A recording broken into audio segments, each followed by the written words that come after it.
High above the mortal world, Mount Olympus stood under a sky that never stayed still, where silver clouds drifted around bright marble towers and golden halls glowed through constant thunder. The air there was thin, cold, and sacred, and every step along the shining paths felt like walking between worlds.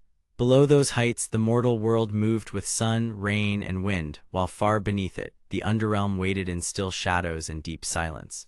These three realms had always stayed separate, and that balance had kept all life in order.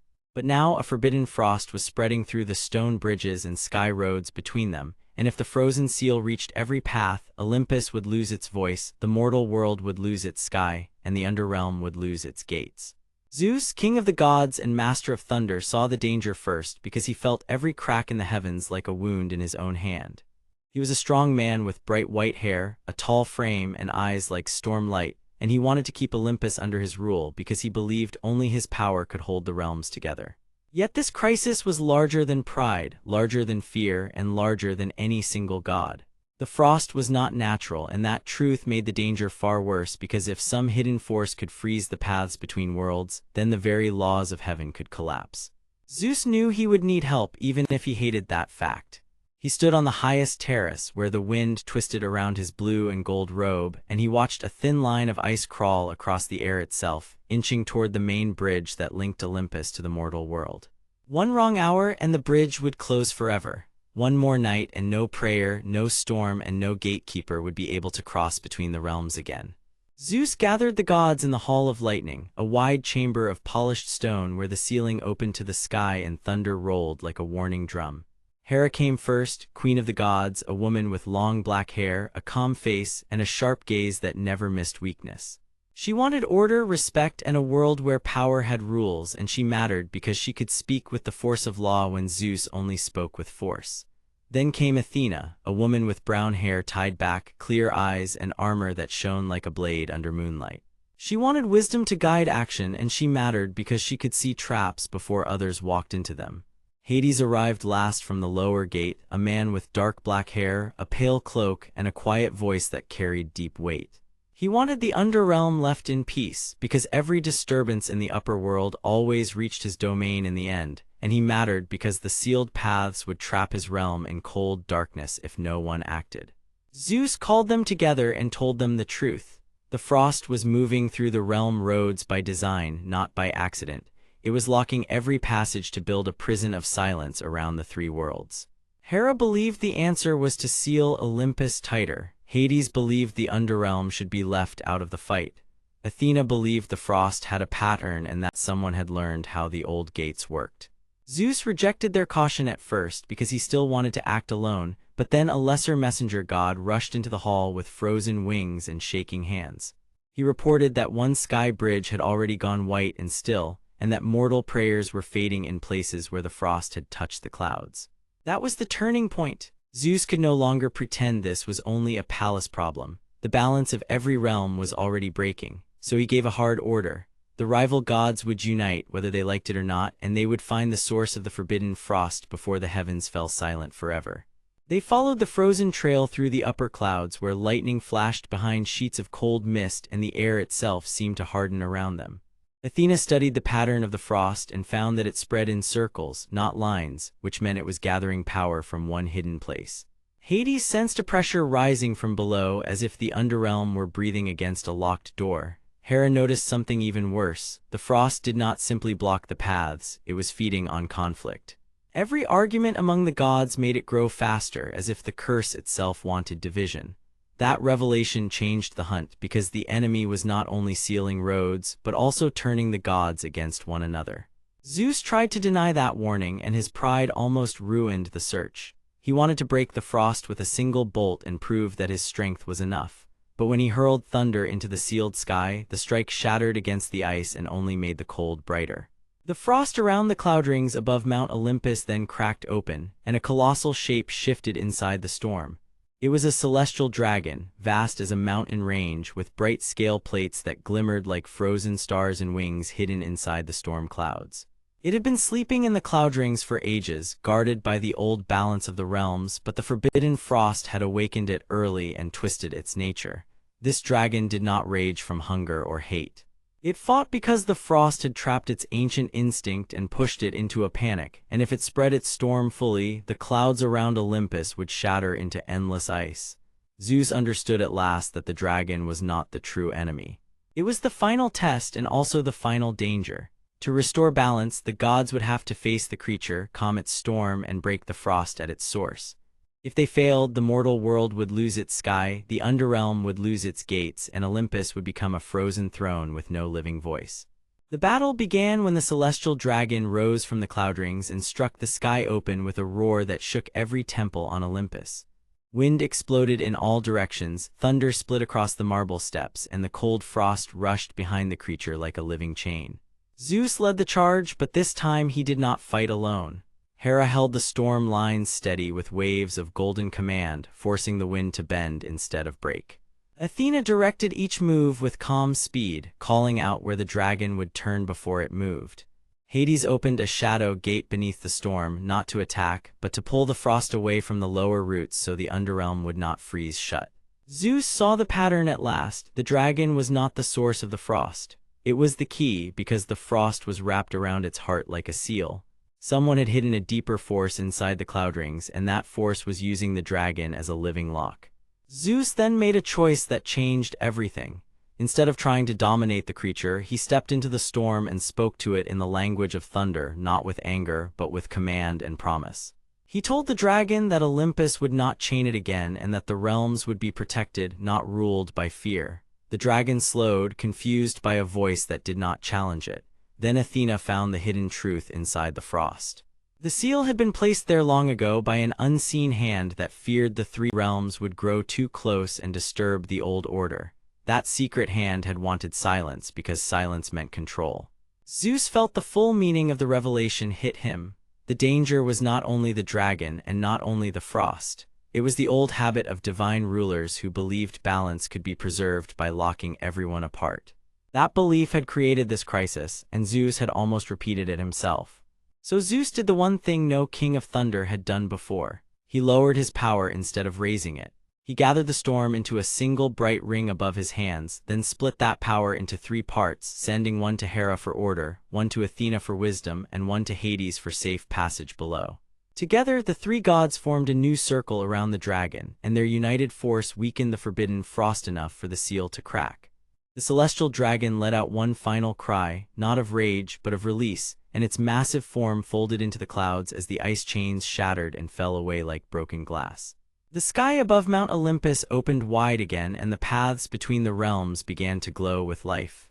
Still, Zeus did not cheer. He looked at the clean line of light stretching toward the mortal world, and he understood that the work was not finished. The frost had been stopped, but the old fear that created it still existed in the minds of gods and rulers. Hera watched Zeus with new respect because he had finally listened. Hades gave a quiet nod because his realm would remain open and safe. Athena smiled only a little because she knew the next threat would not come from the storm, but from the memory of it. Zeus then stood at the edge of the restored bridge and felt something change inside himself. He was still king and still strong, but he was no longer certain that strength alone made a ruler worthy of the heavens. He now understood that a true king protects every realm, even the ones that do not bow to him. That lesson came at a high cost, because the clouds still carried a faint crack of frost far in the distance, and somewhere beyond the broken storm, the real hand behind the seal was still watching. Zeus turned toward the dark horizon, thunder gathering again above his head, ready for whatever would come next, because the first battle for the balance of the realms had ended, but the larger war had only begun. The storm over Olympus did not calm after the first battle. It only changed shape, growing quieter in some places and darker in others, while the cloud rings above the mountain kept turning like slow wheels of iron and mist. Lightning flashed inside them with cold silver light, and every flash showed the same bad sign, the faint crack of frost still crawling through the clouds far away. Zeus stood in the hall of lightning with his bright white hair lifting in the wind from the open ceiling, his blue eyes fixed on the dark horizon, and his gold and white robe blazing with thin lines of thunder. He had won the fight, but he did not feel like a victor. He felt the weight of a king who now understood too much. Hera stood near the center of the hall, tall and calm, her long black hair smooth against her white and gold gown, her silver earrings shining each time lightning touched the marble. She watched Zeus with a severe face because she had seen his choice, and she knew the choice had changed him. Athena stood beside a golden column, her brown hair tied back tightly, her bronze armor catching every sharp beam of light, her gray eyes scanning the room with the careful focus of a soldier and a scholar. Hades remained near the shadowed edge, dark black hair falling around his pale face, his long cloak still as a hanging night cloud. And then the messenger god rushed in, a young man with light brown hair, frozen feathers clinging to his silver winglets, his pale blue tunic torn at the sleeve and fear written on every step. He was the first to speak because fear made him fast, and what he brought would force all the gods to move again.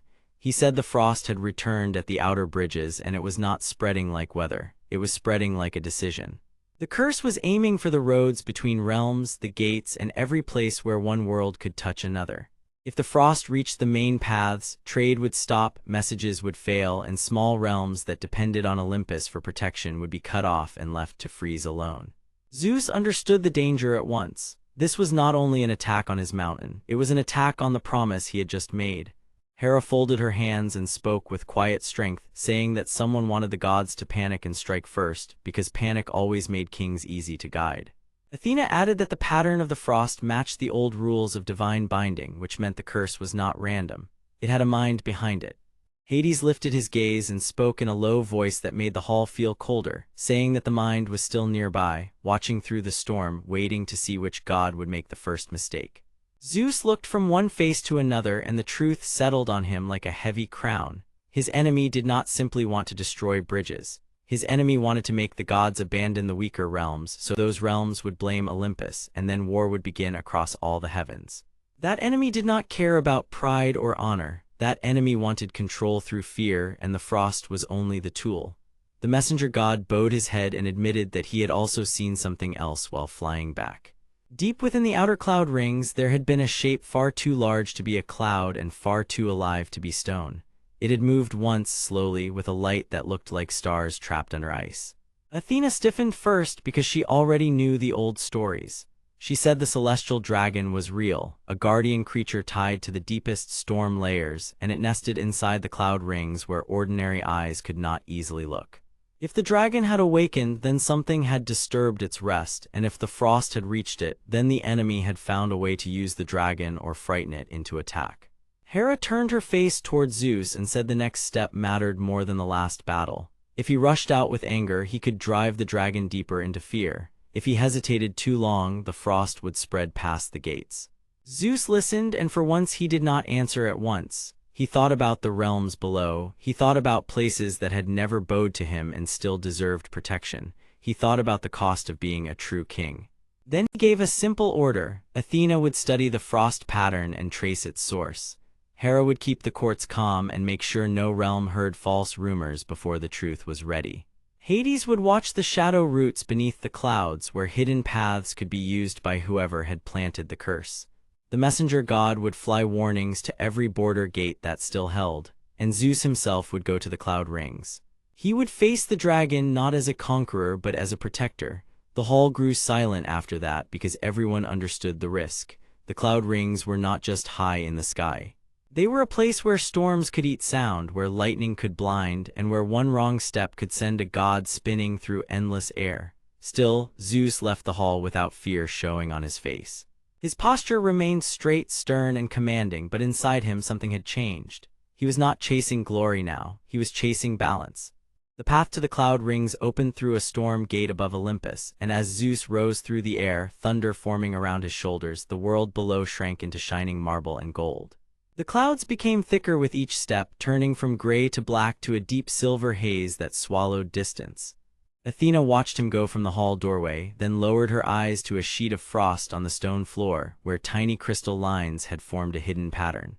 That pattern was not random at all. It pointed inward, toward Olympus itself. Someone had already touched the heart of the mountain. Back in the upper sky, Zeus reached the first ring of storm clouds and found the air heavy with cold. The frost crawled over the cloud walls in pale blue veins, and every vein pulsed once as if it were breathing. Then the shape from the messenger god original warning rose out of the mist. The celestial dragon emerged in full, enormous and terrifying, with glowing star-like scales, icy white and blue highlights, and wings that stretched so wide they vanished into the thunder around it. Its body was built of cloud and lightning energy, and its eyes burned with ancient strength and deep fear. It did not attack at once. It circled Zeus instead, letting out a low sound that shook the storm. Zeus held his ground, though the wind pushed hard against him. He raised one hand, and lightning gathered above his palm, but he did not throw it. He spoke in a voice that carried through the clouds, telling the dragon that he had come to defend the roads, not chain another guardian. The dragon answered with a burst of frost that split the air and forced Zeus back a few steps, not as a strike of rage, but as a warning. Then the true twist of the night revealed itself. The frost on the dragon was not natural, and the creature was not the enemy. It had been sealed in place by a hidden command deep inside Olympus, and that command had been tied to the old throne chamber long before Zeus had felt the first crack in the sky. Athena, still below, realized the same thing at the same moment by matching the pattern of frost to records kept in the Hall of Lightning. Someone inside the divine order had set the curse, not just to attack the realms, but to make the celestial dragon look like the danger so the gods would destroy their own guardian. Zeus saw the truth in the dragon's eyes, and his anger shifted into shame. The dragon was fighting the curse, not serving it. It had been trapped between duty and fear, forced to protect the storm roads while frozen from the inside. That meant the real enemy was closer than anyone had thought. Hades felt it first in the shadow roots and sent a dark warning through the sky. A false ally had used old authority to hide the seal, and that ally was now moving again. Hera, hearing the report in the hall, narrowed her eyes in cold understanding. The Watcher beyond the storm was not only watching. The Watcher had influence, access, and reason. The Watcher feared a united Olympus, because a united Olympus would expose old lies and old greed. Zeus lowered his hand. Then, instead of striking, he took one step closer to the dragon and let his lightning soften into a bright blue shield. He called to it again, this time with respect, and he promised that no one would use it as a weapon. The dragon hesitated. Then the frost on its chest cracked, and a smaller pulse of warm storm light returned under the ice. That was enough for Zeus to understand how to begin. He had to break the hidden command without shattering the guardian, and he had to do it before the mystery hand behind the seal found a new way to move. As the dragon slowly turned its head toward the dark gap in the clouds, Zeus followed its gaze and saw a distant shape vanish into the upper storm line. He did not know the name yet, but he knew the enemy was still there. He also knew the next battle would not be won by strength alone. It would need trust, careful choices, and the courage to defend what pride would rather abandon. Far below, the Hall of Lightning flashed once more, and Athena began tracing the hidden root of the curse while Hera prepared the courts for the truth. The larger war had not started with a roar. It had started with a lie, and now Zeus was standing at the edge of the lie, ready to follow it into the dark, because the balance of the realms depended on what he chose next, and the storm was already waiting for part 3. The air above Mount Olympus had turned heavy and cold, and the storm clouds outside the Hall of Lightning rolled like dark water across a black sky. Inside the great marble chamber, golden columns stood in harsh flashes of blue light, and the open ceiling poured lightning into the room like broken spears of fire. Zeus stood near the edge of the hall, tall and rigid, his bright white hair shining under the storm, his glowing blue eyes fixed on the dark paths below. He was the king of the gods, but at that moment he looked less like a ruler and more like a man facing a choice that could break his world. The central problem was now clear to him and to everyone who mattered. A hidden lie had spread through Olympus, and if it was not exposed, the curse of forbidden frost would keep crawling across the bridges, the gates, and the cloud roads that held the realms together. If those paths failed, the worlds would lose their balance, and fear would become stronger than law. Hera stood across the hall, calm and severe, her long black hair falling over a white and gold gown, her silver earrings catching the lightning with each slow movement of her head. She had spent the last hour preparing the courts for the truth, because she knew that truth would hurt before it healed. Athena had already moved below, following the frost trail with sharp gray eyes and a mind that missed almost nothing. The battle had not started with swords or thunder. It had started with lie, and now every god in the hall could feel that lie tightening like a knot around the future of Olympus. A frightened rush of wings broke the silence, and the messenger god ran into the Hall of Lightning with frozen feathers clinging to his shoulders and heels. He was young, with light brown hair, a pale blue tunic, and wide eyes that kept darting toward the doors as if danger might follow him inside. He had no desire for glory, only for survival and the duty to carry warnings before disaster could grow. He bowed low, then lifted a trembling hand toward Zeus.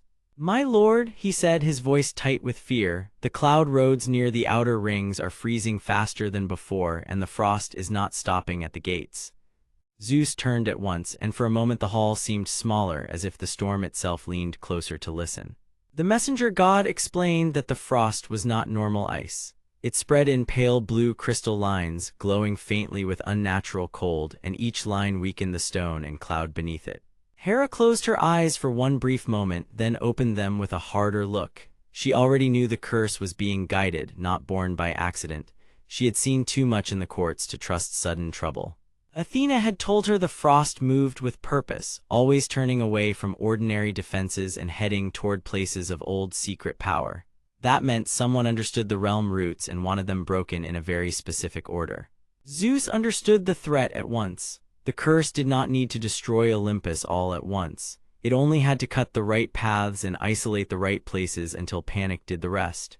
That was why the hidden lie mattered so much. Someone had used fear and pride together, knowing the gods would argue while the frost spread. Far below, in the cloud layers that circled Mount Olympus, Athena moved with careful steps along a broken bridge of storm mist. She was a serious woman with brown hair tied back tightly, bronze armor shining under the weak lightning, and a dark cloak that snapped behind her in the wind. She was not the loudest of the gods, but she was often the most dangerous to deceive, because she asked the right questions and never stopped until the answers fit. She knelt near the edge of a cloud road where forbidden frost had crawled over the surface like pale glass veins.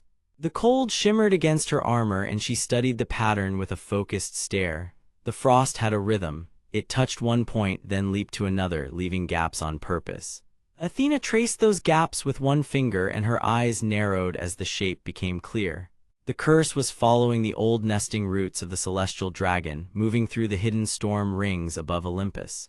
That was no accident. The dragon was not just a beast, but a living force tied to the balance of sky and storm, and whoever commanded or feared it understood that if the dragon was driven into panic, the entire upper world could shake. Athena had spent years learning where truth was buried, and now she realized the hidden lie was tied to the dragon nest itself. Someone had not only spread the frost, someone had also hidden the reason why. Then the sky above the cloud rings split with a low, rolling sound, and the celestial dragon rose out of the storm like a living mountain. Its scales glowed like stars, blue and white light moving across its immense body, and its great wings stayed half hidden in the clouds as if the sky itself was trying to conceal its full size. It was terrifying but also majestic, and even Athena held still when it turned its glowing gaze toward her. The dragon did not attack, it was afraid. That was the first twist, and it changed everything. The dragon had been blamed for the spreading frost, yet the frost was not its doing. The creature backed away from the frozen trail, and the storm around it quivered as if it remembered pain. Athena saw the truth at once. The dragon had been used as a shield for someone else. It had been made to look like the source of the curse so that the real hand behind it could work in secret. The hidden liar had wanted Olympus to blame a monster instead of asking who had opened the path for the frost. Athena reached for the hilt at her side, not to strike but to signal. "Do not run," she said softly, because even a giant creature could understand honest fear. The dragon lowered its head, and for a second its star-bright eyes looked almost young. It wanted to protect the upper clouds, not ruin them. It had been guarding the nesting place in the storm rings for reasons that were never explained to the court, and now those reasons were beginning to matter more than anyone had guessed. Back in the Hall of Lightning, Hera had assembled the first voices of the courts. She stood straight and calm, her queenly presence filling the marble chamber as the lightning flashed behind her. She had not called them there to ask permission. She had called them there to force the truth into the open, because a lie grows stronger in quiet rooms. Zeus watched her with a stern face, then turned as Hades entered from the shadowed side of the hall. Hades was a quiet man with dark black hair, pale skin, and a long shadowy cloak that seemed to absorb the storm light. His voice was low, and his eyes carried the weight of deep places no one else could see. He did not often step into disputes, but when he did, everyone listened. He had come because the balance of the realms mattered to him as much as it did to Zeus, though he showed it in a colder way. Hades told them that the roots beneath Olympus were also reacting to the frost, and that the lower passages were beginning to lock shut. If the roots collapsed in the wrong order, the realms would not simply become isolated. They would become suspicious of one another, and then fear would spread faster than any curse.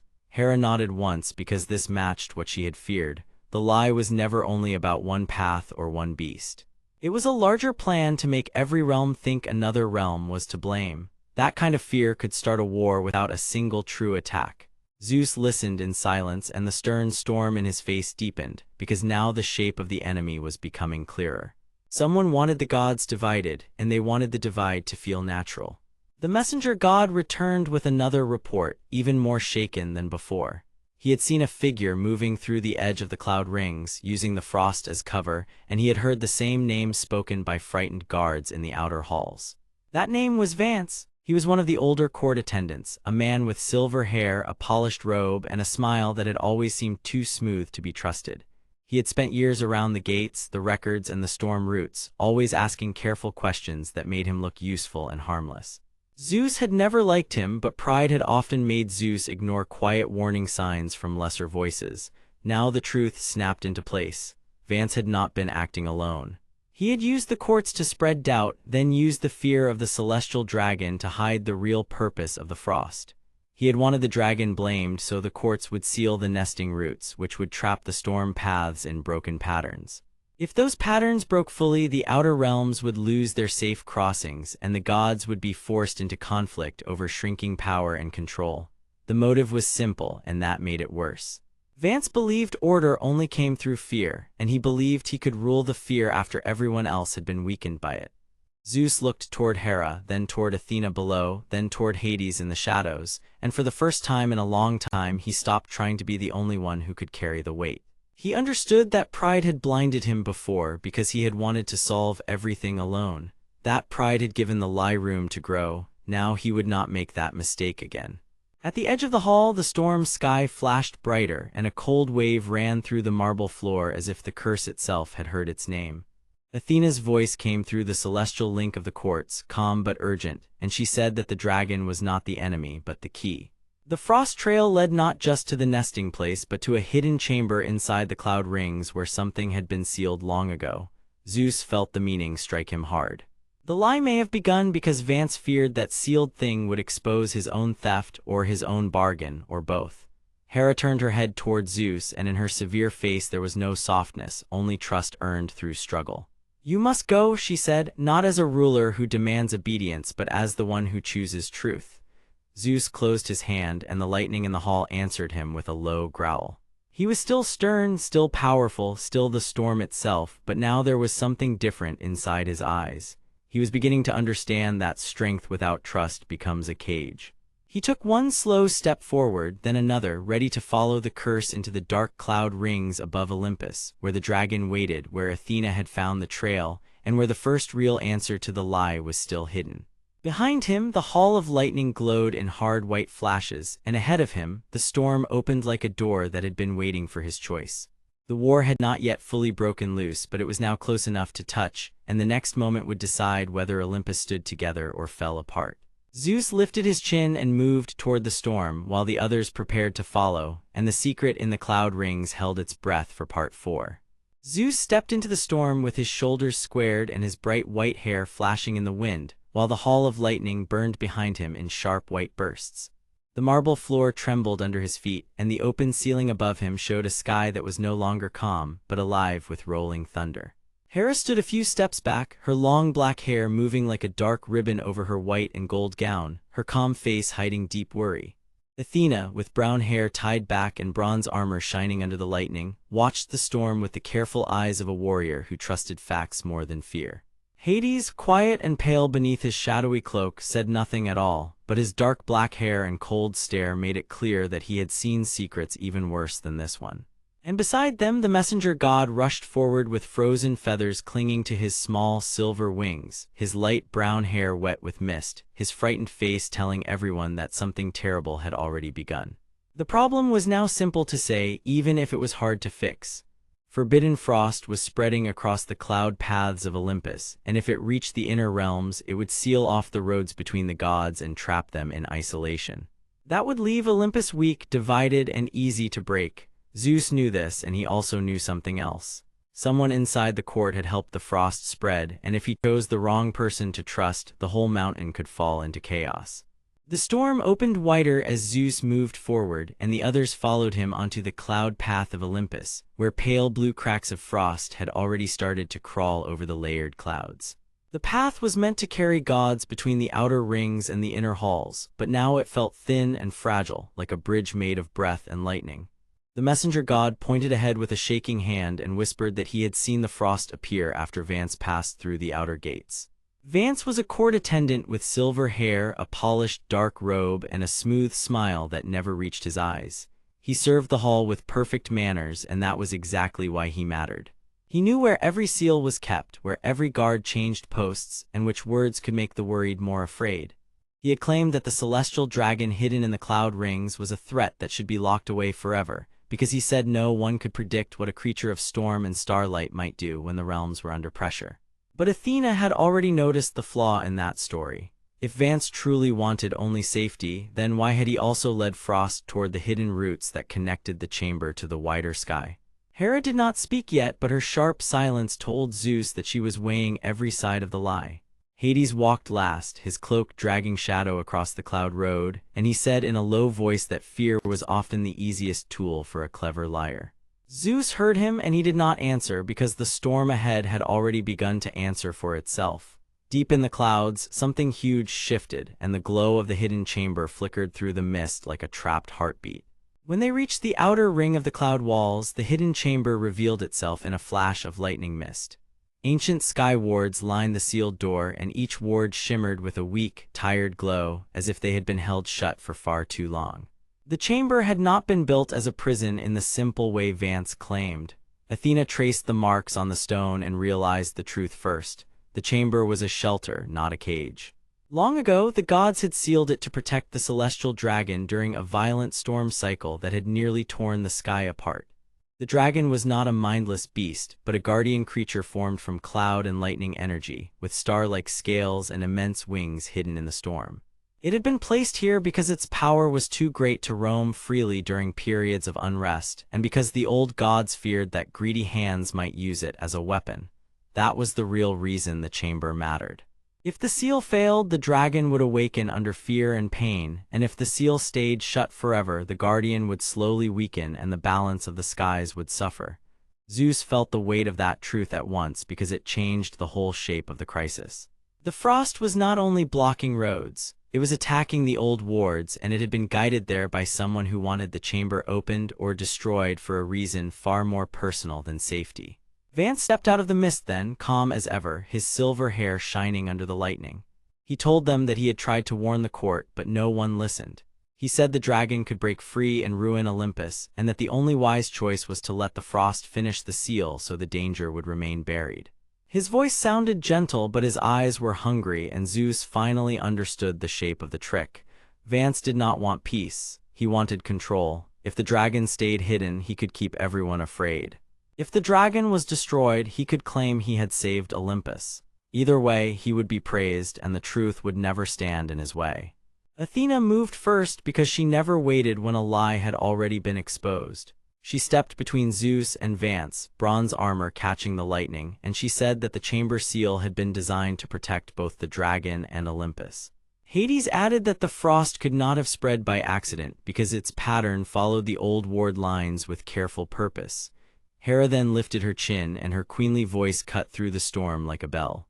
She asked Vance why he had been near the seal markers at all, and why the messenger had seen him leave frost dust on the lower path.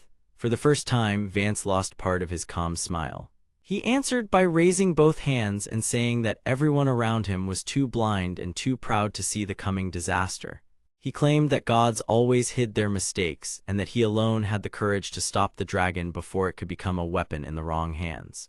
But Zeus could hear the fear beneath those words. Vance had not been protecting Olympus. He had been protecting his own future. The more frightened the court became, the more they would follow the person who seemed most sure.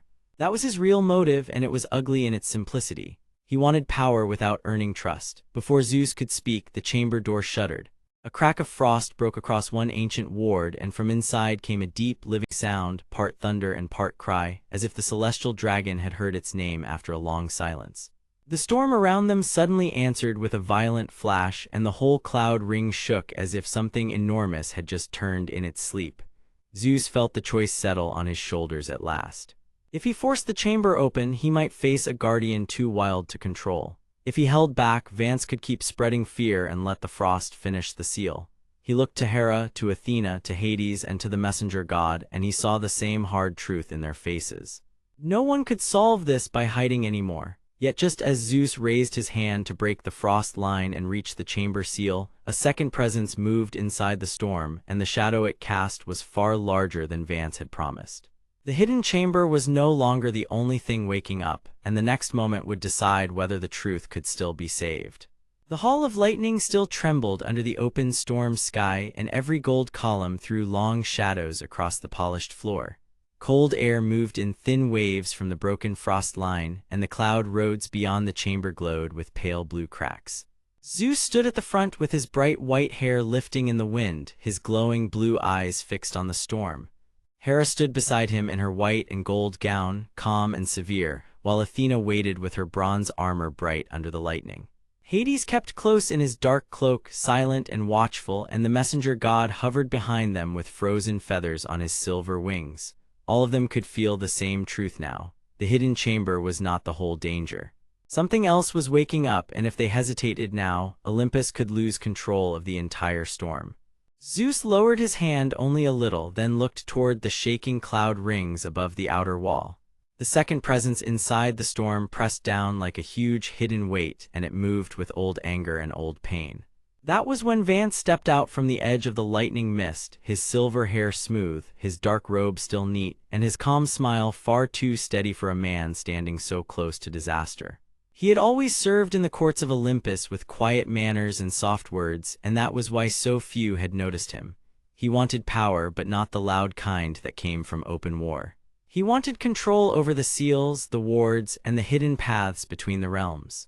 He believed that the old gods had become too proud and too slow, and he thought the secrets under the cloud rings should belong to the one clever enough to use them.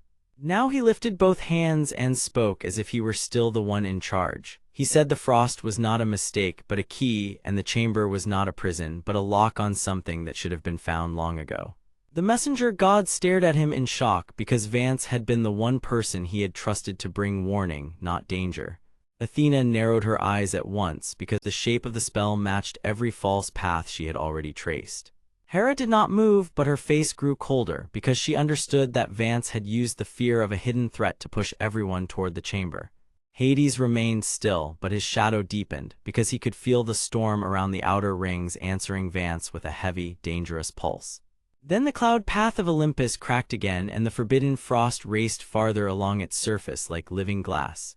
The pale blue curse spread from the broken seal and climbed the air in sharp lines, reaching toward the chamber door and the storm walls.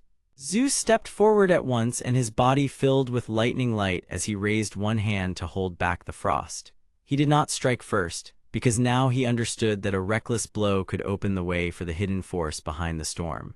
Instead, he asked the one question that mattered. He demanded to know what Vance had truly awakened. Vance smiled again, but this time the smile was thin and tense, because even he could hear the sound coming from the cloud rings. It was not a roar, it was a low, deep call, like a giant breathing in its sleep. Vance finally admitted the part he had tried to hide. The hidden chamber was built to protect the realm from the celestial dragon, a creature of star-like scales and storm power that slept inside the cloud rings. Long ago, the dragon had not been locked away because it was evil. It had been sealed because the gods feared what would happen if anyone tried to use its power for selfish gain. The frost curse was never meant to free the dragon directly. It was meant to weaken the ancient wards, open the chamber, and lead the right person to the dragon before the others could stop him. Vance had planned to bind that power to himself, then use it to bend Olympus and the cloud roads to his will. He wanted the storm throne, not the throne of a king in name, but the true control behind every gate, every road, and every realm crossing.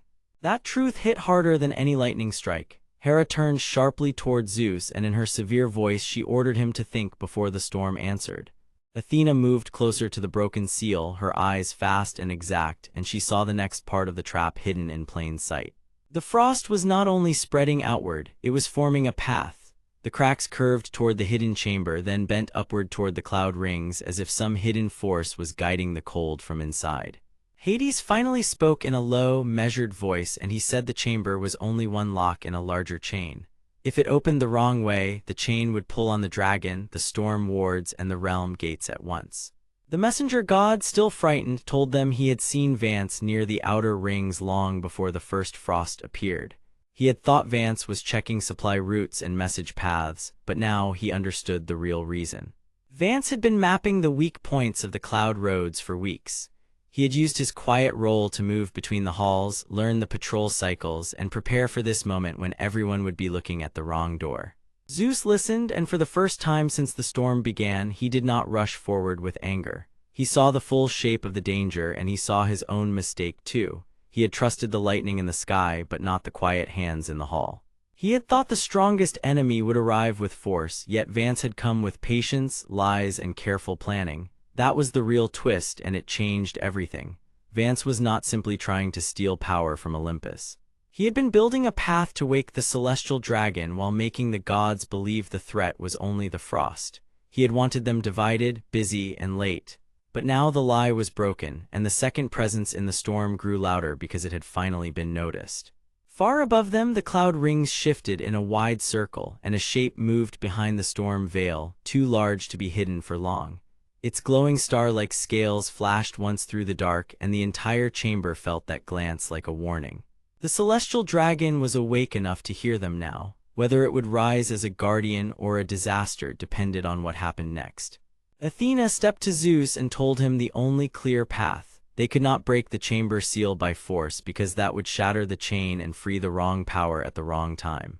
They had to restore the storm wards, stop the frost at its source, and force Vance to expose the final part of his plan. Hera agreed at once, and her queenly calm hardened into command. She ordered the messenger god to fly the warning to every inner gate because the cloud roads would fail first if the frost kept spreading. The young messenger nodded with wide eyes and launched into the storm, his silver wings scattering frozen feathers behind him. Hades moved to the side of the chamber and pressed one hand to the stone, feeling the deep quiet under the floor. He sensed old seals, old fear, and a path hidden beneath the chamber that Vance had not fully understood.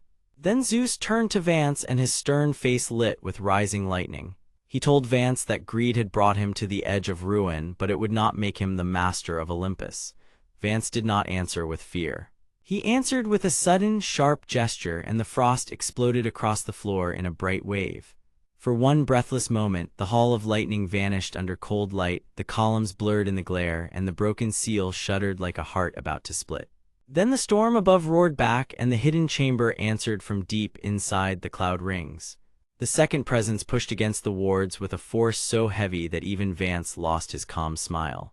Zeus spread his arms and called the lightning into a shield, while Hera held her ground beside him, and Athena drew her bronze strength into a tight defensive line. Hades stood like a shadow at the edge of the light, ready to catch any opening that came from below. Somewhere beyond the chamber, the celestial dragon turned in its sleep, and the whole sky seemed to hold its breath. The frost still crawled, the seal still trembled, and Vance still stood between them and the truth he had tried to claim. But now the others understood the real shape of the battle. This was no longer only about a hidden room or a stolen secret. It was about who would speak to the dragon first, who would control the storm path, and whether Olympus would be saved by trust before greed could finish what it started. Zeus took one step forward, and the lightning around his hand grew brighter as the next move of the storm began to form. The hall of lightning still shook with each deep roll of thunder, and bright flashes moved across the marble floor like living fire. High above, the open ceiling showed the storm sky above Olympus, where dark clouds spun around the golden peaks and hid the dangerous cloud rings.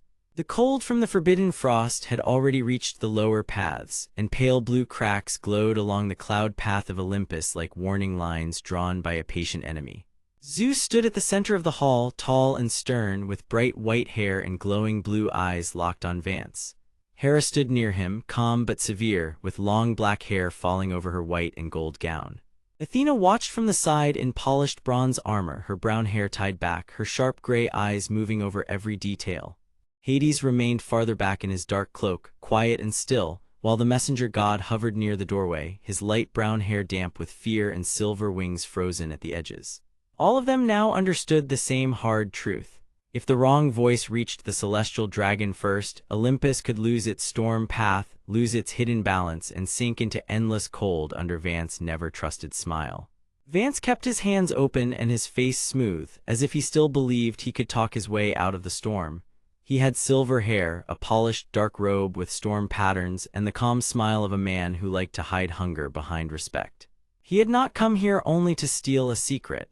He wanted the dragon because he believed fear was a better tool than trust, and he believed the sky would obey whoever held the loudest threat. Long ago, he had learned about the hidden chamber inside the cloud rings, where the celestial dragons slept inside lightning mist and ancient sky wards. He also learned that the forbidden frost was not just ice. It was a curse built to spread through bridges and cloud roads, freezing the links between realms so no one could move freely unless he allowed it. Vance had planned to use the curse, cut the storm path apart, and then step in as the only one who could guide the dragon through the cold. That was why he had hidden the truth, blocked warnings, and tried to stand between the others and the chamber. He was not looking for safety. He was looking for control. Zeus took one more step forward, and the lightning around his hand grew brighter, but Hera lifted one hand and stopped him before he spoke. Her voice was calm, yet it carried the force of a queen who had seen too many lies become disasters. She reminded everyone that anger could not save Olympus if it made them careless. Athena nodded once because she knew Hera was right. Then Athena turned her sharp gray eyes to Vance and asked the question that cut deepest. She wanted to know why he had chosen this path when the Storm Kingdom had already given him honor, shelter, and rank. Vance finally let the smile fade, and for the first time his face showed real frustration. He said the others were blind. He said the dragon was too dangerous to be left to counsel and tradition. He said the old rules had turned Olympus weak because no one wanted to make the hard choice before the sky collapsed. But his words did not sound brave. They sounded like a man trying to dress greed as wisdom. Hades, quiet as shadow, then spoke in a low voice and said that fear always sounds smart when someone wants to rule alone. That one sentence made Vance flinch because Hades had found the center of his weakness. Vance wanted power, but he also feared being forgotten, and that fear had fed his hunger until it became a trap of its own making. Before anyone could move, the messenger god rushed in with a sharp cry, his small silver wings shaking with frozen feathers. He had been sent to check the outer routes, and now he brought bad news that made the hall feel even colder. The frost was spreading faster across the cloud path of Olympus. The cracks were not just widening, they were linking together into a hard pattern, and the path was starting to lose its light. If the frost reached the inner gates, the way to the hidden chamber would lock under crystal ice, and the dragon could wake in panic instead of peace. That mattered because the celestial dragon was not a beast to be captured. It was the guardian of the storm path, and its movement controlled the flow of lightning roads between the clouds. If it was frightened, the storm would lash out across Olympus. If it was calmed, the path could be healed. This was the real reason the battle mattered. Whoever spoke first would shape the dragon fear or trust, and that choice would decide whether the realm stayed whole. Zeus looked to Hera, then to Athena, then to Hades, and in that silent moment the others saw how much weight he was carrying. He had always looked like a ruler who could command the sky with a glance, but now he stood like a man forced to choose between force and wisdom. He said they would not chase Vance blindly because that was what Vance wanted. Instead, they would go to the hidden chamber together and they would face the dragon as one. Hera agreed at once because she understood that unity was their best shield. Athena agreed as well, and she began forming the plan with quick, clear words. She would lead the route through the storm cracks and watch for false turns. Hera would keep the group steady and make sure no one was split off by fear. Hades would move through the shadows around the cloud rings and check for any hidden traps or ward breaks. Zeus would open the way with lightning only when needed, so the storm would not wake too hard. Even the messenger god, despite his fear, offered to run warnings ahead of them. His role was small, but it mattered because speed might save them if the frost surged again. For the first time in this story, every god in the hall chose trust before pride, and that choice itself became a weapon.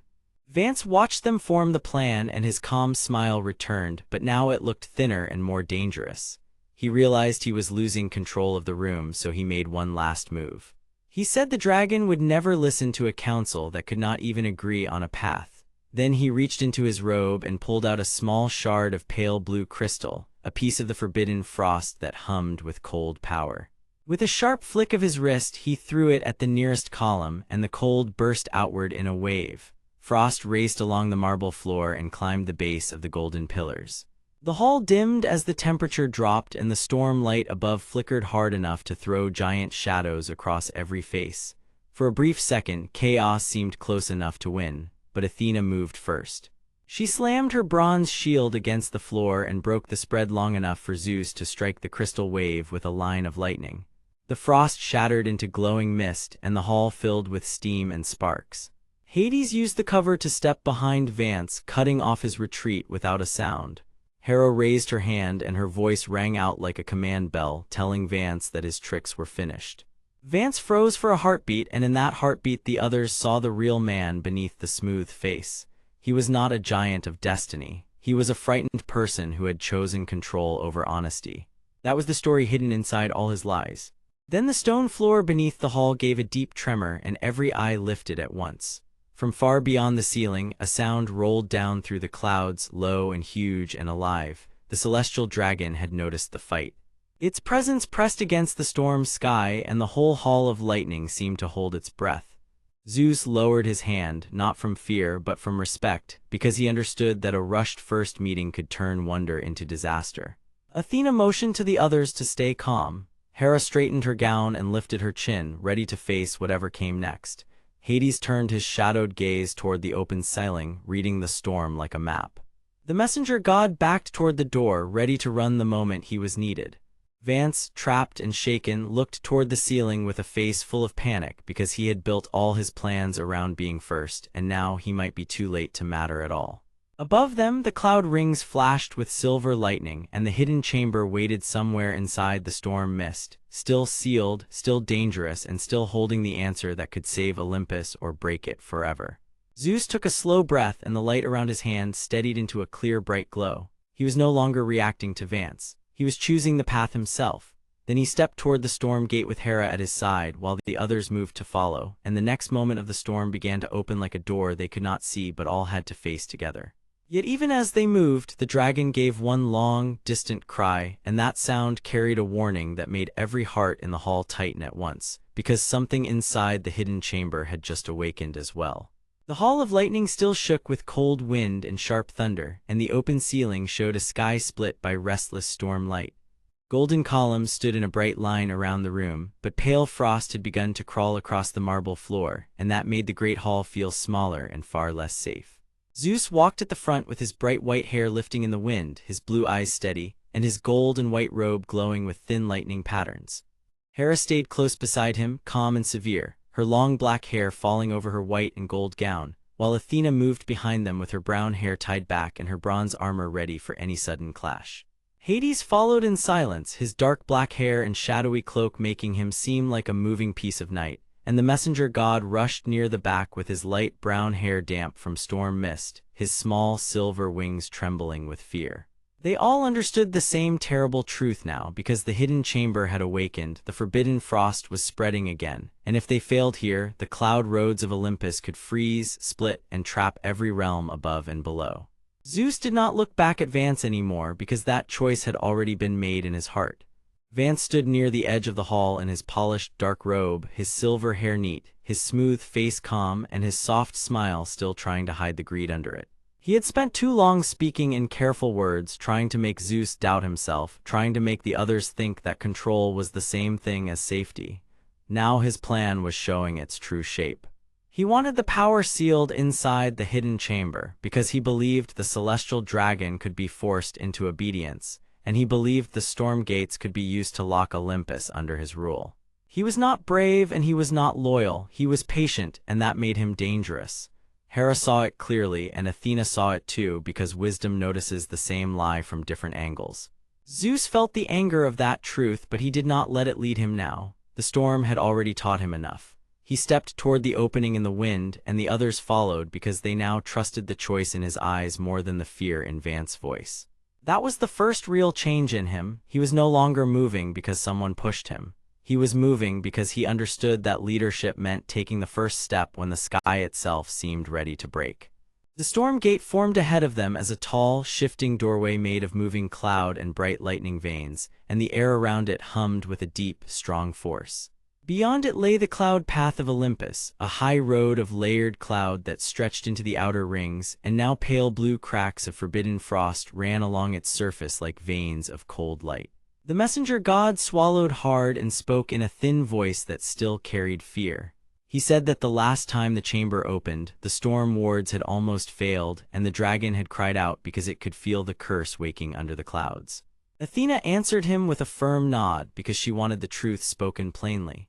She explained that the hidden chamber was not a treasure room, but a prison built long ago to hold a dangerous power tied to the dragon, a power that could either protect the sky or ruin it if handled by a greedy hand. Hades added that sealed things often grow worse when they are ignored, and his quiet voice made the warning feel even heavier. Hera then told Zeus that the chamber was hidden for a reason, and that reason mattered more than pride, because the old rulers of Olympus feared not the dragon itself, but the mind that might try to use it. Zeus listened without interrupting, and for once he did not answer with force. He simply held the thought in silence, and that silence showed growth because he was learning that strength was not only thunder and command. It was also the patience to understand what others had been afraid to say. They stepped onto the cloud path of Olympus, and the storm road felt alive under their feet. Lightning lines pulsed faintly beneath the cloud surface, and the forbidden frost made the path slick and bright in places, as if cold light had been poured into the air and left to harden there. The celestial dragon gave one long cry from somewhere inside the cloud rings, and the sound rolled through the sky like a warning bell. Its star-like scales flashed for a moment in the storm clouds above, and then the great wings were hidden again behind dark weather. That cry reached every one of them in a different way. The messenger god nearly froze in place, Athena raised her bronze shield higher, Hades narrowed his eyes toward the clouds, and Hera lifted her chin as if she were refusing to let fear touch her face. Zeus felt something new in that cry because it no longer sounded like simple threat. It sounded like pain, warning, and a plea all at once. Then the hidden chamber answered. A deep pulse shook the cloud rings, and a seam of blue light ran through the mist ahead. The air grew colder, and the frost spread in a fast wave along the road behind them, cutting off the safe path back to the hall. Vance saw that movement and smiled a little wider because he had wanted exactly this. He wanted them trapped between fear and the chamber with no easy turn left or right. He called out that the dragon was unstable and that the chamber must be sealed by force, but his voice carried too much satisfaction, and Athena heard that lie right away. She shouted back that he was too eager and that no honest protector smiled at disaster. Vance did not answer her directly. He only lifted one hand, and from the frost near his feet, a thin curtain of cold mist began to rise. The mist was not natural. It moved with intent, and that was the worst part. The forbidden frost spread faster, climbing the cloud road in pale blue branches, and every branch touched a stone or a wall it left behind a sharp chill that made the air sting. Hera moved first, her calm face tightening as she saw the path begin to close. She told Zeus that Vance had been feeding the curse with storm energy for days because he wanted the hidden chamber to open at the exact moment he could claim whatever was inside. That was the twist none of them had fully seen before. Vance had not been trying to stop the awakening. He had been guiding it. He had made the danger worse on purpose because the chaos would weaken the Watchers and force the others to depend on him. Zeus turned sharply toward Vance, and the blue glow in his eyes grew brighter, not with blind rage but with clear understanding. Vance answered with a smooth laugh and said that rules only matter when strong hands enforce them.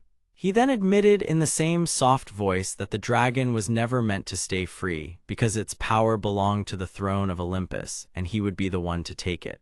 That confession hit harder than any thunder strike because it showed the real shape of his motive. He did not want to save the sky, he wanted to own it. The Hall of Lightning suddenly felt far away, and the storm gate behind them trembled as if it were listening to the same truth. Zeus stepped forward again, but this time he was not driven by anger alone. He had seen the trap, understood the lie, and accepted that the storm would not be solved by force without thought.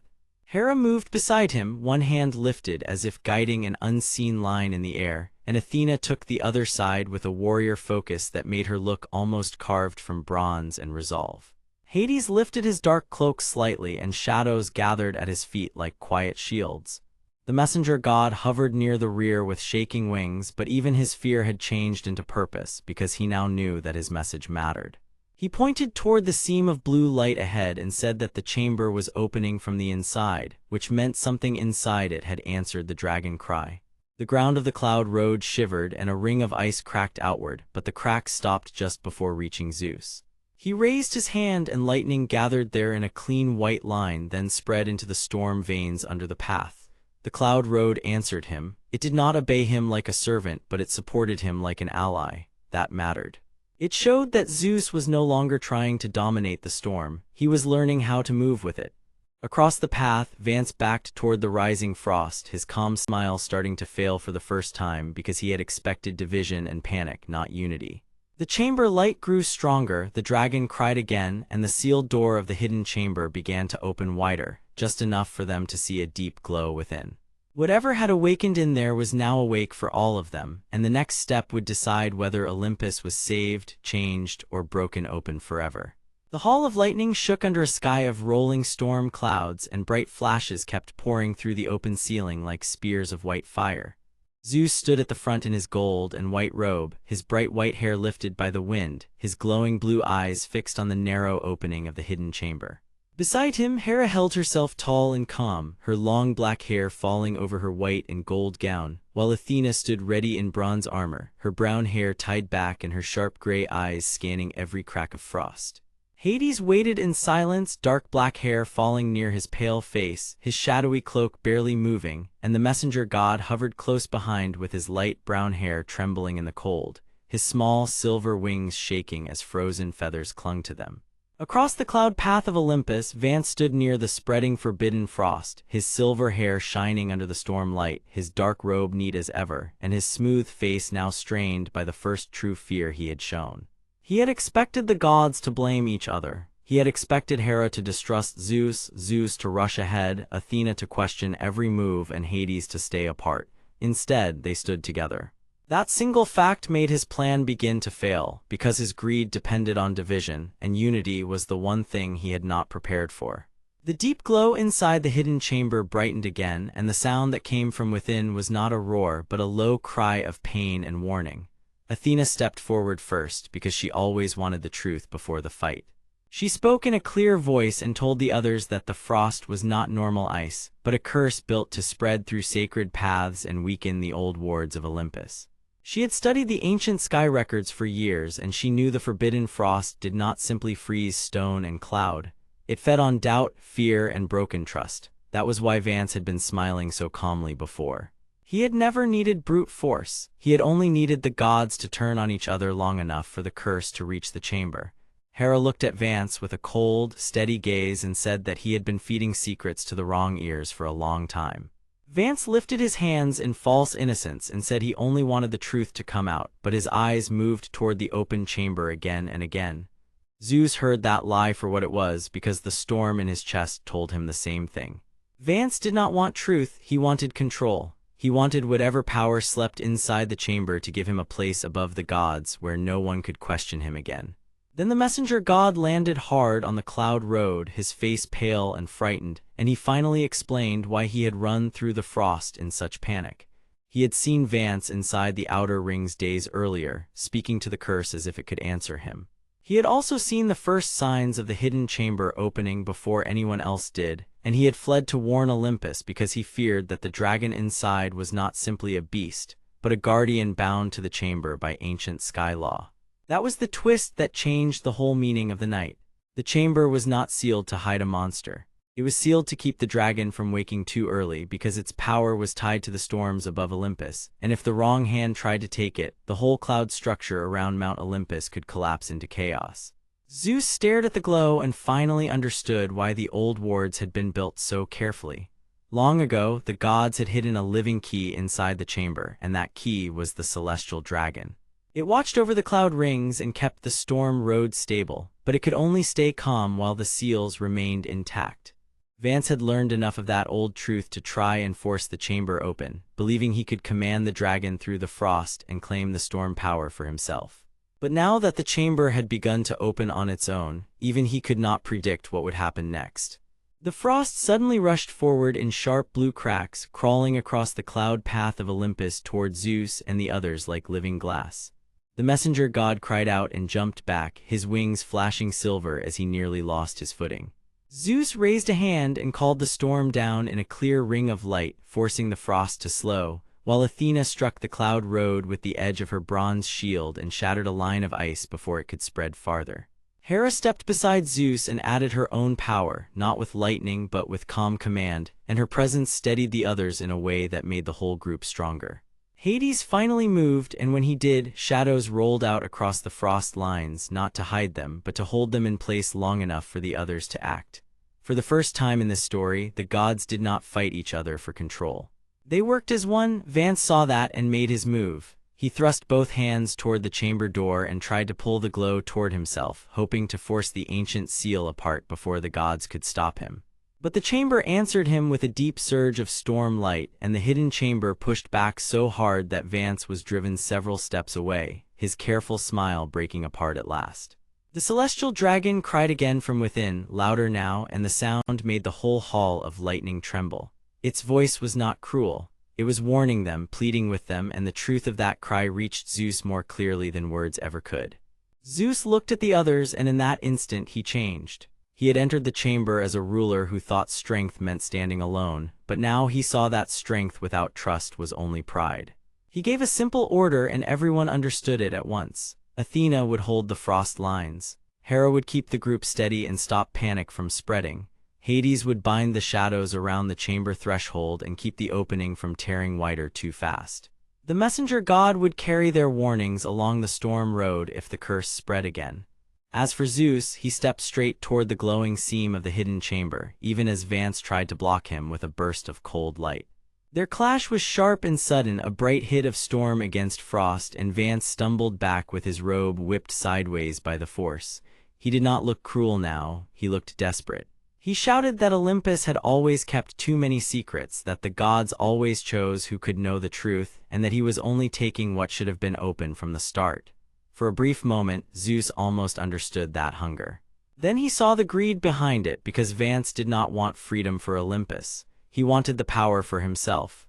Zeus answered by planting both feet, lowering his hand, and speaking the oldest command of the storm. The lightning in the hall of lightning gathered above him, the chamber glow answered beneath him, and the two forces met in the air between the open door and the broken frost. The light became so bright that even the silver edges of the cloud rings outside flashed like day. Inside that blaze, the hidden chamber opened wide enough for all of them to see the shape within. The celestial dragon was immense, wrapped in star-like scales that shone with icy white and blue fire, its vast wings hidden in the storm clouds above like living thunder. It was not chained and it was not sleeping. It was wounded by the frost but not in body. It was wounded by the fear that had grown around it for too many years. The dragon lowered its head toward Zeus, and for a second the storm became quiet, as if Olympus itself held its breath. Then the dragon turned its eyes, bright as cold stars, toward Vance. The messenger god gasped because he finally understood the true shape of the danger. Vance had not made the dragon angry. He had made it afraid. He had used the curse to wake a guardian that should have been met with respect, and fear had pushed the dragon toward the chamber opening before its bonds were ready. Hera reached out and caught Zeus before he stepped too far forward, because the blast of cold wind from the chamber threatened to send him back. Athena shouted that the seal was failing again, and Hades said in his quiet voice that if the dragon fully broke free in this state, the storm roads around Olympus could twist and crack. Vance, shaken and pale, backed away from the chamber at last, but his eyes never left the glowing power within. He had not won, he had not lost either. He had simply uncovered something larger than his own plan, and that made him more dangerous than before. Zeus felt that danger clearly because the chamber now stood open, the dragon was awake, and the next choice could save Olympus, change it forever, or break it into pieces no one could repair. The storm roared over Mount Olympus, the frost kept crawling, and the gods stood at the edge of a truth that had only just begun to reveal itself. The storm above Mount Olympus grew darker, and the hall of lightning shook under each hard crash of thunder. Zeus stood at the center of the marble chamber, with bright white hair lit by flashes from the open sky, and his blue eyes fixed on the open hidden chamber beyond the golden columns. Hera stood beside him in her white and gold gown, her long black hair still and neat, while Athena held her bronze shield close with brown hair tied back and sharp gray eyes watching every shadow. Hades remained just behind them, quiet and unreadable in his shadowy cloak, and the young messenger god with light brown hair hovered near the doorway, his silver wings trembling with fear. All around them, the forbidden frost kept crawling over the stone floor in pale blue lines, and everyone understood the same terrible truth. If the frost reached the inner halls, the roads between the realms would lock shut, the gods would be trapped, and Olympus would lose the power to answer the sky, the earth, and the sea. That was why the open chamber mattered so much, and why the wakeful dragon inside it felt like both a warning and a weapon. Inside the chamber, the celestial dragon slowly lifted its enormous head through the lightning mist, and its star-like scales shone with icy white and blue light. Its body was vast, powerful, and strange, with wings hidden high inside the storm clouds above the rings of Olympus. It was beautiful in a frightening way, and every breath it took made the frost along the walls pulse harder. Vance stood near the threshold, his silver hair neat, his polished dark robe smooth, and his calm smile no longer hidden. He had served in the court for years as a quiet attendant, always bringing messages, always bowing low, and always listening more than he spoke. Now his real purpose was clear. He wanted the dragon because he believed its power could freeze the old order of Olympus and leave him standing near the top of a new one. He had not cared if the realm suffered, because in his mind, fear was the only way to make the gods obey. Zeus stepped forward and spoke with a voice that cut through the storm, demanding that Vance explain why he had opened the chamber and awakened the beast. Vance answered with a soft laugh and said that Olympus had grown weak under slow rules, old pride, and endless debate. He said the dragon and the frost could be used to force the gods into a new age, one where no ruler could simply command without being challenged. Athena saw the truth at once. Vance did not want justice, and he did not want balance. He wanted control, and he was willing to cover the whole sky in cold to get it. Hera moved first, her face calm but severe, and she ordered the messenger god to seal the outer doors before the frost spread farther.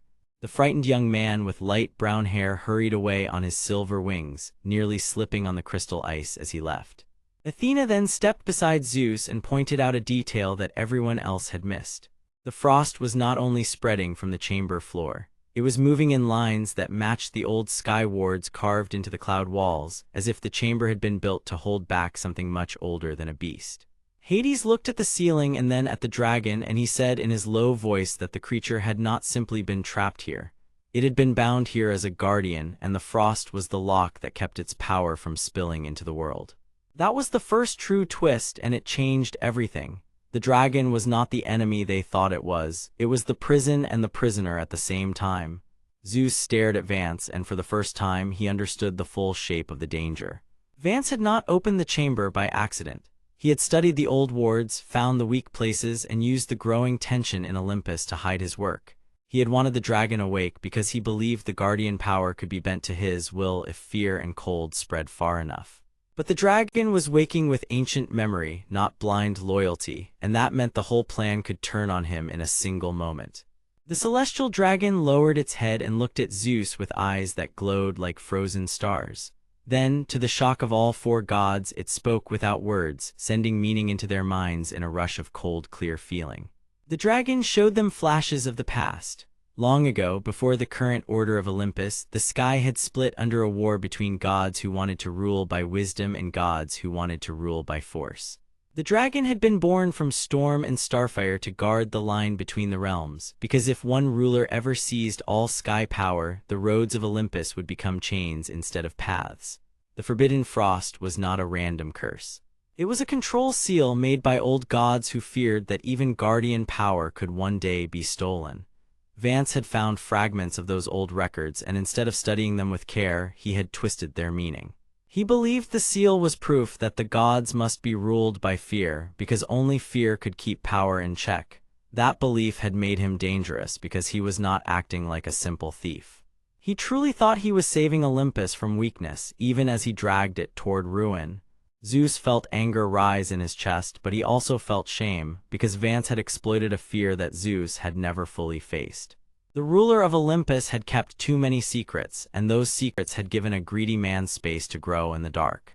Then the chamber changed again. The frost veins on the floor brightened, and the cloud walls groaned as the dragon pushed against its bonds. The hidden chamber trembled, and a sharp crack split along one ancient sky ward. Vance saw that he was losing control, and the calm smile finally broke. He spread his hands and tried to command the dragon with words of power he had copied from the old markings, but the creature answered only with a deeper storm. Its wings, still hidden in the clouds above, began to beat hard enough to shake loose sheets of lightning mist. The cloud path of Olympus outside the chamber also started to fracture, and pale blue frost cracks raced across its surface as the curse spread outward. If the path failed, no god would be able to move safely between the outer rings and the inner realm. Hera noticed the danger first, and she turned to Zeus with a sharp look that said they no longer had time for pride. Athena told him the answer was not to crush the dragon, because it was the only thing keeping the old wards from breaking all at once. Hades added that the underworld would not be able to swallow a storm of this size if Olympus fell apart. Even the messenger god returned, pale and shaken, and reported that the outer gates were already freezing shut. The stakes had risen again. This was no longer about one hidden chamber. This was about whether every road, every gate, and every realm linked to Olympus would remain open at all. Zeus stepped toward the dragon, and the storm around him answered his anger with a roar of blue light. But this time he did not raise his power to dominate. He remembered the dragon's warning, and he understood that old rule and new fear had both poisoned the realm. So he lowered his shoulders, stood straight, and spoke to the dragon like an equal instead of a beast. He admitted that Olympus had failed to speak honestly about the chamber and the frost. He admitted that fear had been used too long as a shield. Then he asked the dragon a simple question. What did it need in order to stop the frost without breaking the realm? The dragon responded with a pulse of light that flashed through the chamber like a silent answer. It showed Zeus a clear path. The seal could be softened, not shattered. The frost could be turned inward, back into the ward, if a ruler with true authority and an honest heart accepted the burden. That meant the lock could be changed only by someone willing to carry the cost. Athena understood before anyone else, and she moved beside Zeus without hesitation. Hera did the same, placing one hand against the storm wall to steady the chamber, while Hades used his dark cloak to shield the messenger god from the freezing wind. Vance shouted that they were fools because he still believed that any show of mercy was weakness. But Zeus no longer heard him as a threat alone. He heard him as the result of his own silence, and that made the battle more painful than any strike could have been. The final choice was not yet finished, but the turning point had already arrived. Zeus gathered the lightning in his hands and pressed it into the frost lines, not to blast them apart, but to guide them into a new shape. Athena anchored the pattern with her calm mind. Hera held the chamber steady with her unshaken will. Hades kept the hidden edges from collapsing into shadow. And the dragon, sensing trust for the first time in ages, folded its glowing wings close and released a low, thunderous breath that drove the curse backward into the old seal. The frost screamed across the floor, rose in one bright wave, and then sank deep into the chamber walls where the ancient wards could hold it again. Vance stumbled back, shocked that his careful plan had failed because the gods had chosen unity instead of fear. Yet he was not gone, and that was the final warning. As the chamber settled and the storm outside eased just enough to let a strip of pale sky show through, Zeus looked at the dragon and then at the others, knowing the truth had only opened a larger door. The dragon was awake now, the frost had a new shape, and Vance had learned enough to become more dangerous than before. Zeus stood in the fading lightning, changed by the choice he had made, because he had finally learned that true rule was not about forcing the world to obey. It was about carrying its burden without breaking its trust. But even as he understood that, deep in the ring of clouds, something else began to stir, and the next danger was already moving toward Olympus. The storm above Olympus had grown quiet in a way that felt wrong, because the clouds no longer moved with their old confidence, and the lightning no longer flashed with easy pride. In the Hall of Lightning, where marble floors gleamed under a broken sky, Zeus stood still beneath the open ceiling, and the bright white of his hair caught the fading glow of the storm. He had a tall, athletic build, glowing blue eyes, and a gold and white robe marked with lightning patterns, yet his stern face was no longer only stern. It now carried the weight of a man who had learned something costly. Nearby, Hera watched with her long black hair falling over her white and gold gown, her silver earrings shining as she kept her calm but severe gaze fixed on him. Athena stood beside her, serious and ready, with brown hair tied back, sharp gray eyes, and polished bronze armor under a dark cloak. Hades waited in the shadowed edge of the hall, quiet as ever, his dark black hair and pale face hidden beneath a long cloak that made him look distant and hard to read. They all knew the same truth now. Olympus was not only wounded by the spreading forbidden frost. It was being tested by a new kind of danger, and if they failed here, the cloud road to the inner realms could collapse, the hidden wards could break, and the realm above the world could fall into fear and confusion. Zeus had already learned that force alone could not hold a kingdom together, but learning that lesson did not make the next choice easier, because the next threat was already moving through the storm rings beyond the hall. That threat took shape in the outer clouds, where the cloud path of Olympus wound through the air like a pale road between worlds. The path was made of layered cloud and faint lightning veins, but now it was cracked by pale blue frost that crawled in sharp lines across its surface. Messenger God rushed along it with frozen feathers clinging to his small silver wings on his heels and shoulders. He was young, light brown-haired, pale blue tunic wrapped tight against the cold, and his frightened face showed how badly the news had shaken him. He had been sent to carry warnings between the realms, but the frost had made every step unsafe and every message harder to deliver. Behind him, the celestial dragon stirred inside the cloud rings, that massive storm circle of dark gray clouds with silver edges and glowing lightning veins. Its body was made of cloud and lightning energy with icy white and blue highlights, and its star-like scales flashed under the storm as if the sky itself had opened one eye. The dragon had awakened when the larger door was opened in the hidden chamber, and now it was not sleeping again. Yet the dragon did not move like a mindless beast. It seemed drawn by the frost, as if the curse was not only hurting the path but calling it. Zeus turned toward the messenger god and listened, because he no longer believed that a ruler must answer every problem by standing above it. The young god spoke through chattering teeth and said the frost was growing faster near the hidden outer ring, where the ancient wards were weakest. He also said that Vance had been there before the first crack appeared. That name changed the air in the hall, because Vance was not a warrior and not a monster, but a court attendant with silver hair, a polished dark robe marked with subtle storm patterns, and a smooth smile that always came too easily. He had seemed harmless once, but the truth had already shifted. He wanted power, and more than power, he wanted control over the storm court itself. He had seen how fear could bend people, and he had learned enough from the dragon and the frost to become more dangerous than before. He no longer needed to guess. He knew the shape of the hidden secret now, or at least enough of it to use it. Athena was the first to speak clearly, because wisdom did not wait for comfort. She said that Vance had not simply stumbled into the secret chamber. He had been drawn there by the same thing that drew the frost, and that meant the curse had rules. If they could understand those rules, they might stop the spread before it reached the inner gates of Olympus. Hera did not like the sound of that, because she understood what rules meant in a divine world. Rules meant someone had built this danger on purpose. She asked the question that everyone else feared: who would seal a dragon in the clouds, hide it behind ancient wards, and then let a frost curse spread around it? Hades lifted his eyes and answered in a low voice that made the room feel colder. He said the hidden chamber was not only a prison, it was a lock. Long ago, a secret had been buried there, because the dragon had once been used as a guardian for something far more dangerous than its own fury. The frost was not born from the dragon. It was a failing seal, a cold warning that the hidden power inside the chamber was waking up. That revelation hit Zeus harder than any thunderclap. He finally saw the shape of the real problem. This was not just a broken defense. It was a buried choice from the past, and someone had begun to pry it open.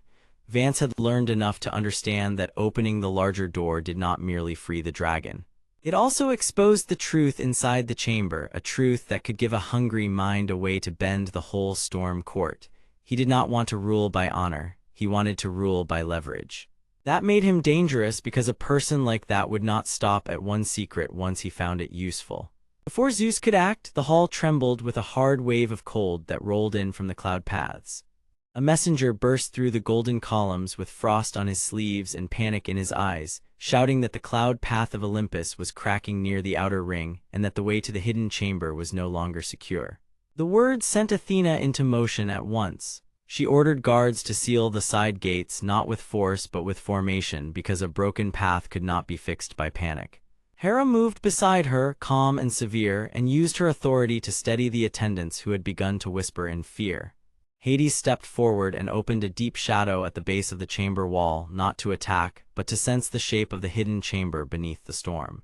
Zeus watched all of them and understood what had changed in him. He did not rush to command. He listened first.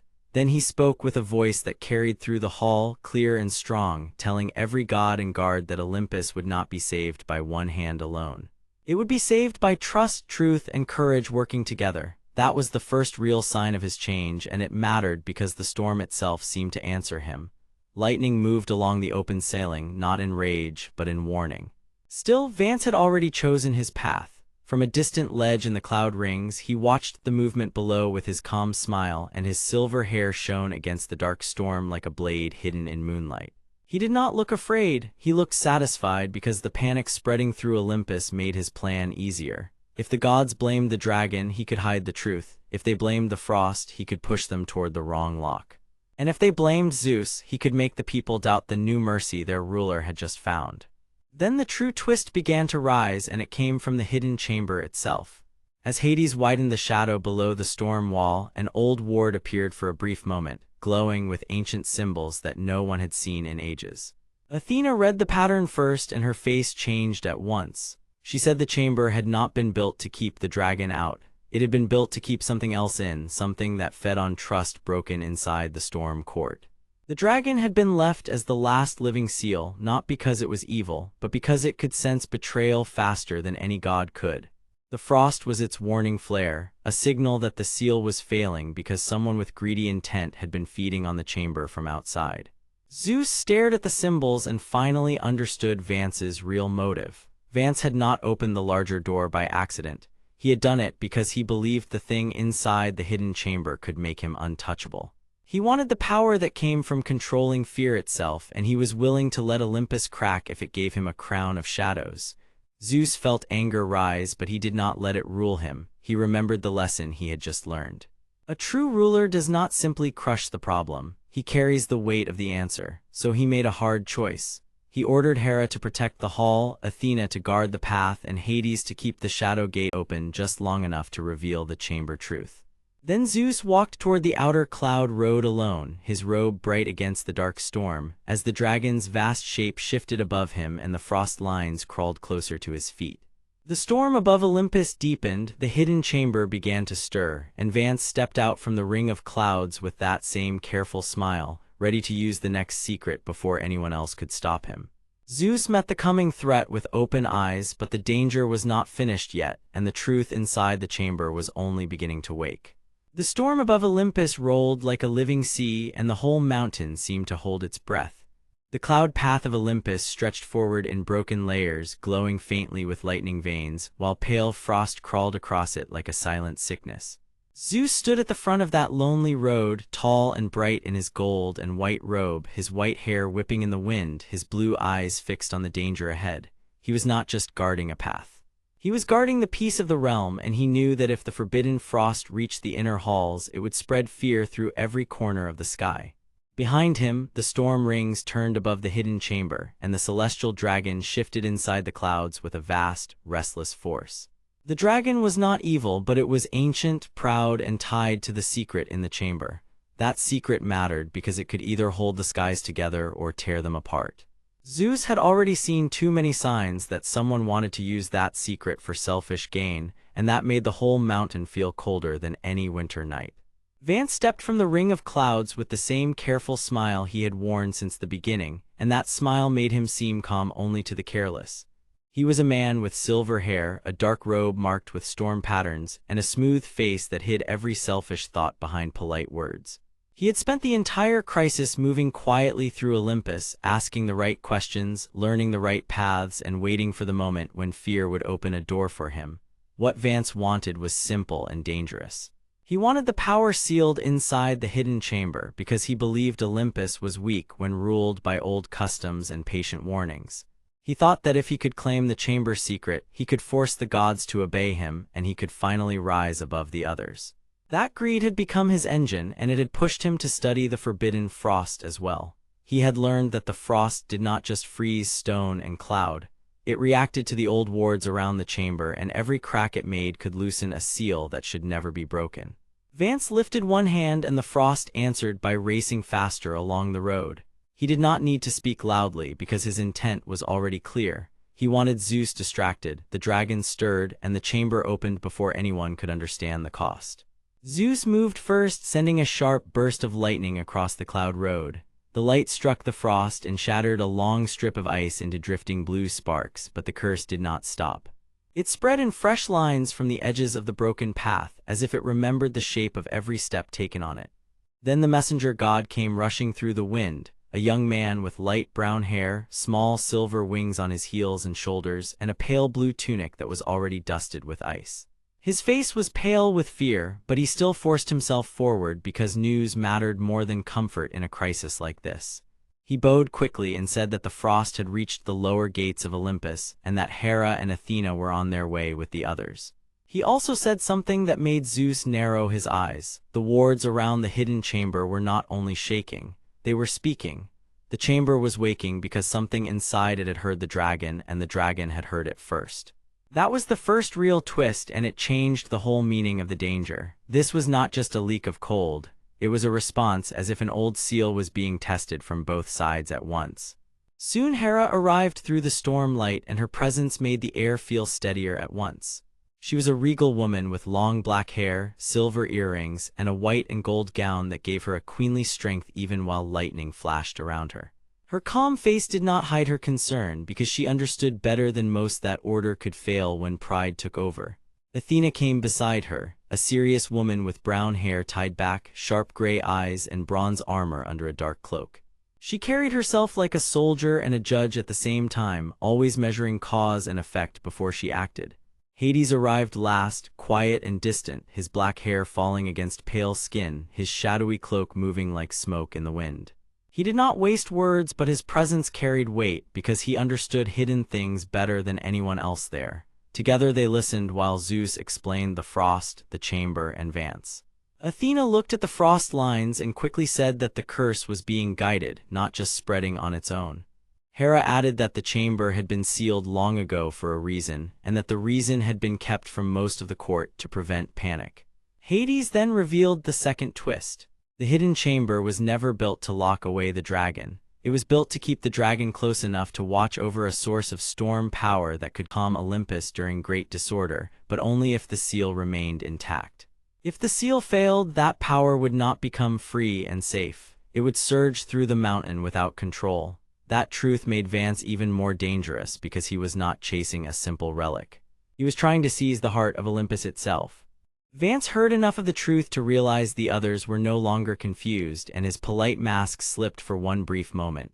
He stepped closer, and his smile grew thinner, almost sharp. He admitted that he had not caused the frost, but he had used it, because a realm that feared change would always cling to old rulers. He believed Zeus had grown too careful and that Hera and Athena protected the past too much. He believed the chamber should belong to the one smart enough to command it.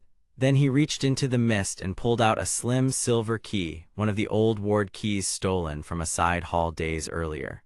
That key mattered because it could answer the chamber door if the seals were weakened, and Vance had been planning this move for a long time. The hidden chamber shuddered, and the dragon above gave a deep, storming cry that rolled through the cloud rings. The sound pushed everyone back, and the frost suddenly surged in a wide wave across the road. Zeus planted his feet and raised both hands. Lightning burst from his body, not wild but controlled, and it formed a bright wall that held the frost in place. Hera called for the messenger god to guide the others away from the slick edges of the path. Athena moved to the side and studied the pattern of the frost because she saw that the curse was circling toward the chamber door in a loop. Hades lowered one hand into the shadow at his feet, and a dark current spread forward to slow the frost without shattering it. The battle was not loud in the way a war was loud, but it was intense in every breath, every step, and every choice. Then the cloud ceiling above the chamber cracked open with a flash of white fire, and the celestial dragon descended into full view. Its scales glowed like stars under ice, and its enormous wings spread through the storm clouds as if they were part of the sky itself. It was terrifying but also majestic, and its eyes held ancient pain rather than hatred. Athena understood first. The dragon was not attacking Olympus. It was trying to keep the chamber shut because it remembered the disaster that had once forced the seal to be made. It had been guarding the truth for ages, and the frost was awakening that memory by force. Zeus felt that truth strike him like lightning. He had believed the dragon was a threat to be managed, but now he saw that it had been a guardian all along. The real threat was the greed that kept trying to make every old thing serve a new selfish master. Vance used the opening to sprint toward the chamber door, the silver key glowing in his hand. He nearly reached it, but Hera stepped into his path, her face calm and severe, and she told him that no throne was worth breaking the sky. Vance tried to push past her with a burst of storm force, but Athena intercepted him with a precise bronze strike that sent him sliding across the cloud path. He did not fall, but he was driven back, and for the first time his careful smile vanished completely. Zeus then turned from the dragon and the frost and gave a single command that changed the mood of the whole mountain. He ordered everyone to stop fighting the seal and start listening to the chamber. That choice came from trust, not fear, and it marked the beginning of Zeus becoming a wiser ruler. He had begun the day ready to defend power. Now he was ready to share it. The chamber answered at once. Ancient sky wards lit up in long lines of blue and gold, and a deep voice rose from within the stone, not angry, but tired.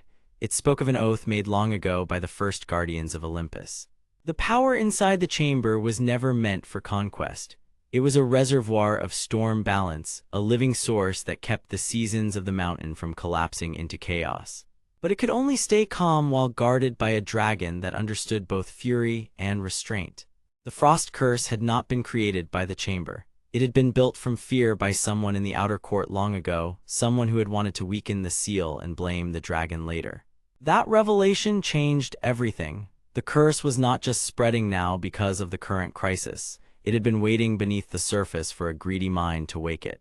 Vance froze when he heard that, because he understood at last that his own hunger had made him part of a much older lie. He had not invented the disaster. He had simply become the newest hand reaching for it. Zeus saw that Vance was frightened now, not redeemed, but frightened enough to hesitate. That hesitation mattered because it gave the others a chance to close the frost loop and stabilize the road. Athena guided the pattern. Hera steadied the ward rhythm. Hades held the shadow line. The messenger god carried warning to the lower gates. And Zeus, standing at the center of storm and ice, opened his hands and let the chamber draw the wild lightning into balance. The frost on the cloud path of Olympus began to crack apart in pale blue shards, and the shards dissolved into harmless light. The dragon lowered its wings and hovered above the chamber with a heavy, watchful calm. Vance stumbled back from the doorway, not defeated forever, but denied for now. He stared at the others with a look that mixed anger, shame, and fear, because the secret he wanted was still there, and he still wanted it, but he no longer controlled the moment. Zeus did not attack him again. Instead, he told Vance that Olympus would not be saved by selfish hands, and that every hidden thing would eventually reveal the truth of the one who chased it. Vance said nothing, but his silence showed that the fight was not finished. The hidden chamber remained open, only a crack, just enough to keep the wards stable, and the voice inside grew quiet again. Hera took one long look at Zeus, and in her calm expression there was approval, but also concern for what would come next. Athena knew the enemy had lost this round, yet she also knew the old lie was bigger than Vance alone. Hades sensed the same thing in the shadow under the stone. Somewhere deeper in Olympus, someone else had helped prepare this trap long ago, and that hidden hand had not yet been named. Zeus lifted his eyes to the storm sky above the mountain, his robe still bright against the dark clouds, and he understood that the next truth would not come easily. The chamber had awakened, the dragon had spoken, and the frost had shown its roots. The war for Olympus was still moving forward, and the greatest secret of all was only beginning to step into the light. Olympus stood beneath a black storm sky, and the wind moved hard through the cloud rings. The hall of lightning still glowed behind the gods, but the frost on the cloud path kept spreading in pale blue cracks. Zeus, the tall man with bright white hair and glowing blue eyes, saw that this was no small curse. If the frost reached the inner gates, the roads between the realms would lock, and Olympus would lose its power to move, speak, and stand together. Hera stepped beside him, calm and severe in her white and gold gown, and Athena came forward in bronze armor with her brown hair tied back tight. Hades waited in the shadow line, quiet and guarded, while the frightened messenger god rushed in with frozen feathers shaking on his heels and shoulders. He told them that Vance had been seen near the hidden chamber long before the frost began. Vance had smiled at the court, listened to every fear, and used each secret to weaken trust so he could control the mountain when panic came. Zeus climbed the broken cloud path with Hera, Athena, and Hades at his side.